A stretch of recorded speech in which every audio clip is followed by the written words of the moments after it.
दिसत नाही.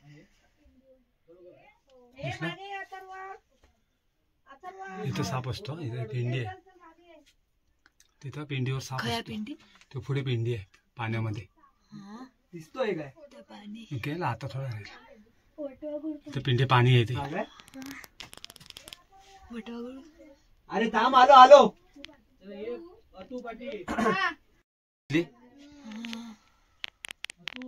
ह्या दिशेने बघा. तिकडे तिकडे गेला. फोटो काढायला वर ना पावसाळ्यात हे पूर्ण भरत असेल ना मग एवढ्या टॉर्च पेटव.